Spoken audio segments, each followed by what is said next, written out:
Game maker Ubisoft reported their second fiscal quarter earnings results yesterday that we covered here live on the Renegade Nation.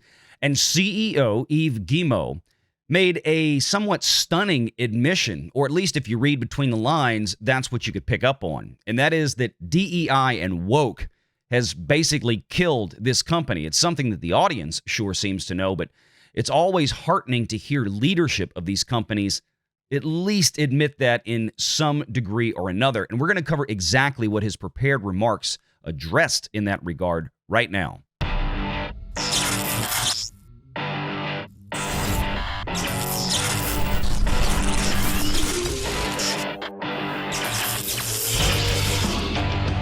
Renegade Online. I want to pull up this statement here because this is what I want to get y'all's reaction to. I want to see if you guys are hearing the same things that I'm hearing as I'm reading this, because I heard Guillemot read this live on the earnings call, and this is what he said.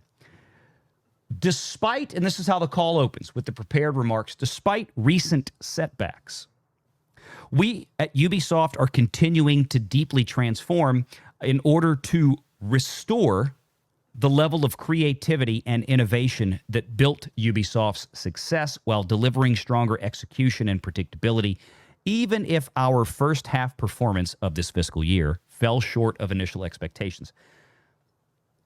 He uses the words, we are continuing to transform in order to restore the level of creativity and innovation.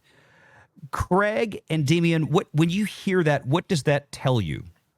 They're cooked, man. All their games are not selling. They haven't had a single game that has done well all year.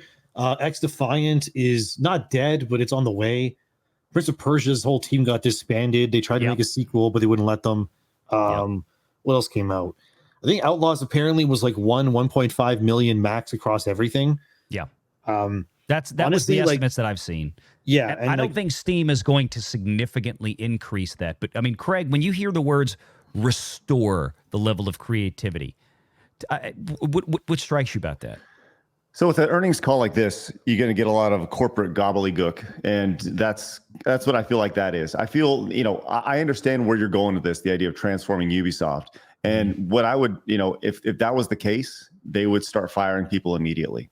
And if that's what they decide to do, then I'll take that for what it is. But I think this is a CEO who knows that they're boiling right now, and that there's sharks in the water looking for a potential takeover or the potential of buying an IP on the cheap or whatever it may be. And he's just trying to appease the investors who have invested in their company.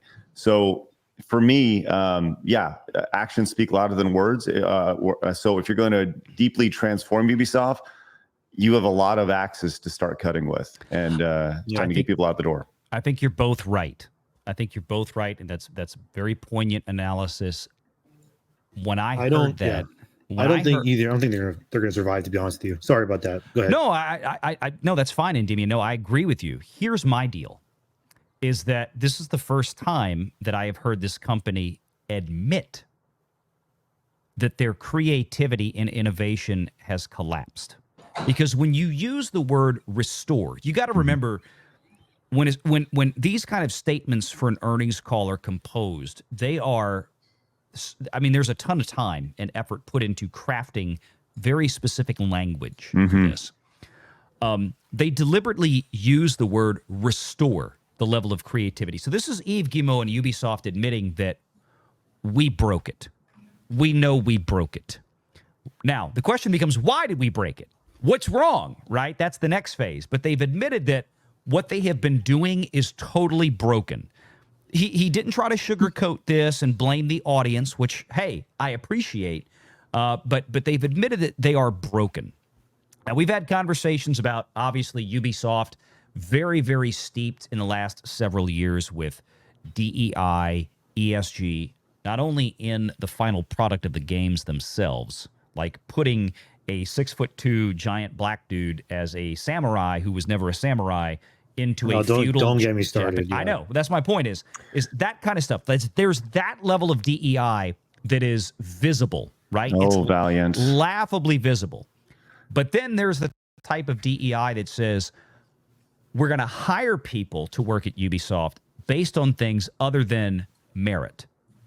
And that has failed it. And Craig, I think I mentioned to you this earlier on, and Endymion, I don't know if you heard this, and we're going to keep going through this. But one of the first questions during the Q&A in this call, there was a response. I don't know if it was from Yves Guillemot or the CFO, but they made a comment that struck me that I think everybody has just glossed right over. In addition to the fact that they have been reducing the staff size, because one of the analysts even said, you guys have a staff, for a company your size that's even bigger than Electronic Arts and Take-Two. Okay? Which is insane when you think about it, yeah. Exactly. No, it's totally insane. That's exactly right. It's nutball. So they have been either through attrition or through layoffs or, hey, we need everybody to come back and work in the office 3 days a week. Okay, we're going to quit. And they're like, bye. What he also said was, and I have to go back and find the exact comment, but this is 99% close. The comment was made that either like 100 or hundreds, and it's hard to tell. The audio on the earnings call was kind of bad, and they have very thick Parisian accents speaking English. Hundreds of former employees who had previously left us have returned. Well, I don't believe that for a second, but okay. Well, but I can. Here's why I find this interesting, and I need more information on this, Endymion. And that's because, and I don't know how recent that is, and I'm wondering, are these people that were run off or left because they were passed over for promotions and all this because they didn't fit the DEI model? Because, and I've said this the last couple of weeks, think about this one. If you're Ubisoft, you're telling me that you've spent 5 or 6 years creating Star Wars Outlaws, and the game came out and it's utterly broken. It's beyond broken for a game of this scale, size, and investment design. Hundreds of millions of dollars of work here. And you're telling me that you can fix all of the problems that you couldn't fix over the course of several years. You're going to have all those problems fixed in a matter of 30 to 60 days. Something tells me you're not going to employ the same labor that created the game to fix that game, because there's no way. If those same people could have done it in 30 to 60 days, it wouldn't have been an issue to begin with. So I've been suggesting that Ubisoft has to be going outside of Ubisoft. They have to be bringing in third parties to correct these mistakes, because I just don't seem like there's any way that they could do this. And no, that's definitely the case, because I've heard many, many times that one of Ubisoft's biggest expenses, is the fact that they are constantly contracting people outside to actually fix things for them, because they don't have people inside that know what they're doing. That's it, Endymion, and that's my point. I think Ubisoft confirmed that today on the earnings call with that off-the-cuff. It wasn't prepared remarks. It was an off-the-cuff remark in response to one of the Q&As. I think it might have been from the guy from Citibank, the second question, or it might have been from BNP Paribas, the guy who asked the first question. BNP Paribas is another big bank. But that comment about many, like hundreds of our former employees have come back. Now, that might not mean that they are quote unquote employed. They could have been hired as third-party contractors, much like we would 1099 or contract somebody here in the U.S. To come in and do work. So I think, my point, Endymion, I think your story is confirmed based on the comments that Guillemot made, or the CFO, it might have been, that made those comments today during the call. I find that fascinating. But you put all of this together, it's basically an admission of guilt.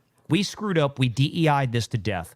And they make other comments here real quickly. And Craig, I know you're a little short on time. Let me get a couple of more comments and get you to react to this. Mm-hmm.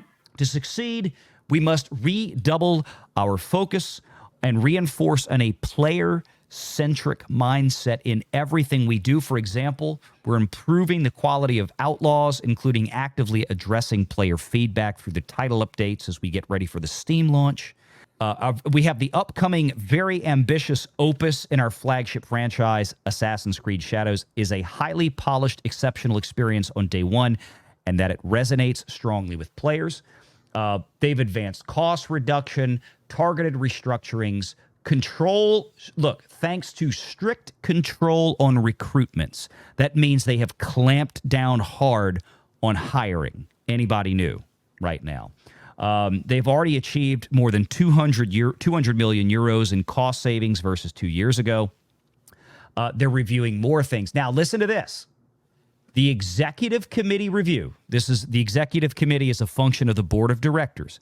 The executive committee review aimed at improving our execution focused on a player-centric and gameplay-first approach is progressing.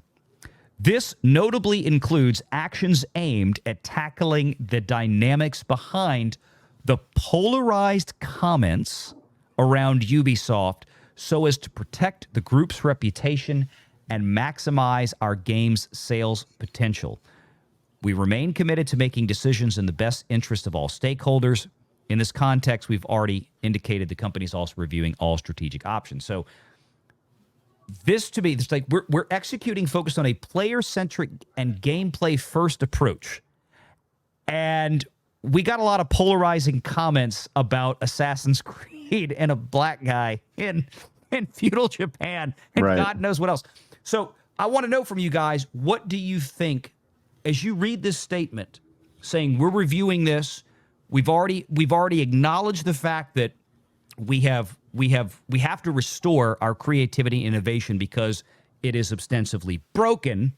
And now they make this comment that they were reviewing everything, putting gameplay first, and we've heard the criticizing. What do you think this means? You know what I think?